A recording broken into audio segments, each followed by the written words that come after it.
finally, Superman and Lois has returned once again with new episodes, and if I'm being honest, I am kind of getting a little annoyed by this, how it's like we come back for like, one or two new episodes, and then boom, you have to wait a whole nother 3 weeks for new episodes once again. But fortunately, this is the last time we had to deal with that, because we had last night's episode, and then next week's episode is the season finale, so no more wait time, but still not a big fan of that whole thing that we had to deal with there.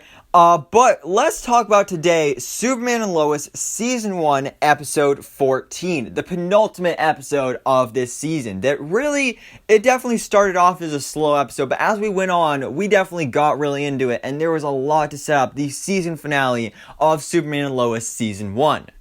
So, of course, first of all, spoiler warning, if you haven't seen the episode yet, then I am going to spoil it for you, because we're going to be talking about this episode in depth. But, without further ado, let's go ahead and jump into this episode. And I first want to talk about the Cushings, because it seems like they're moving away. They're leaving the town, because, of course, they've gotten a lot of backlash with both Kyle and Lana's role in the whole Morgan Edge thing, with Kyle, first of all, just campaigning and making everybody fall in love with Morgan Edge, and then you have Lana actually being the one that worked for him and signed everybody up for his program and all that stuff.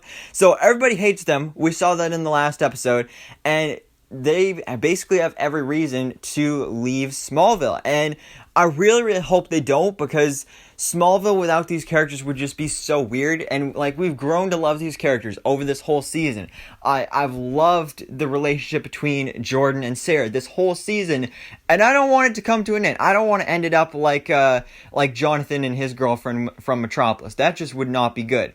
And Kyle, I've grown to love that character over the season. Lana, it just wouldn't be Smallville without Lana Lang.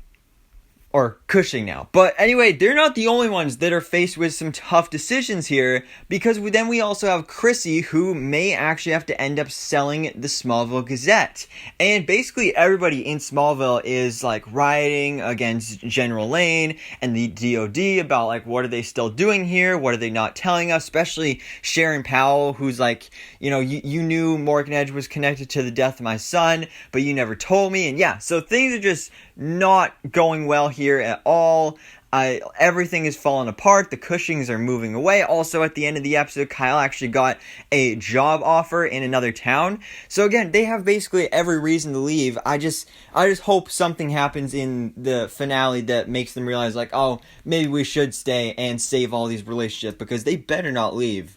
But we do actually have some positive stuff going on with actually Jonathan for once, because it seems like he's always got all these tragedies in his life, but he's finally got some good stuff going on. He's spending some more time with John Henry Irons, learning about building all these weapons. And also, when he and Jordan go to this high school party, he ends up talking to Tegan again, which of course we've seen during a couple parts throughout the season. At the beginning, seemed like she really was not interested in him, and then last episode was like, oh yeah, she is all of a sudden interested in him, but turns out she was just using him to get information. But in this episode, you actually kind of feel for her, because turns out she actually does kind of like him, and she's not as bad as we thought. Turns out she's actually from Central City. Her father's in prison for something, so she's got a tragic past, that's for sure.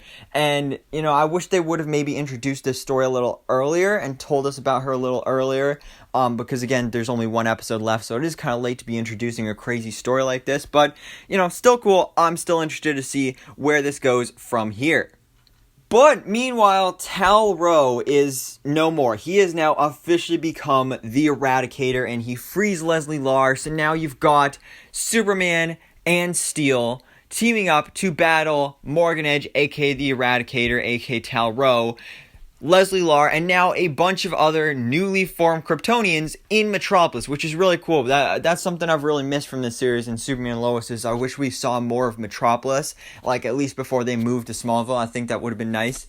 But yeah, this was a crazy cool battle. Nothing too huge happened. By the end of it, Leslie Lar was arrested.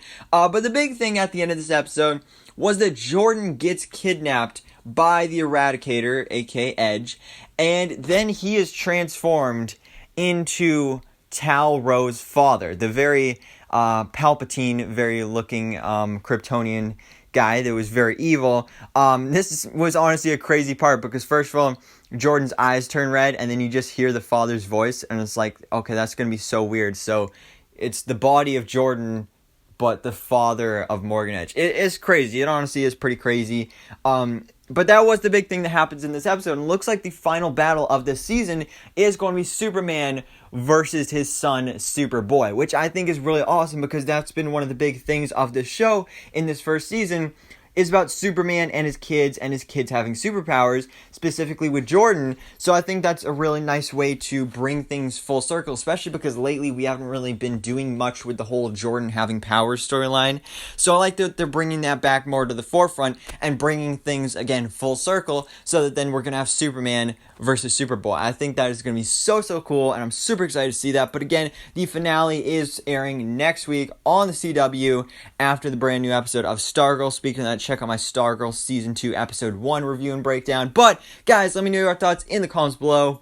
What do you think about Superman and Lois Season 1 Episode 14? And, of course, thanks so much for watching. Please drop a like if you enjoyed this video and hit the subscribe button so I can keep up to date on everything goes on in the DC life.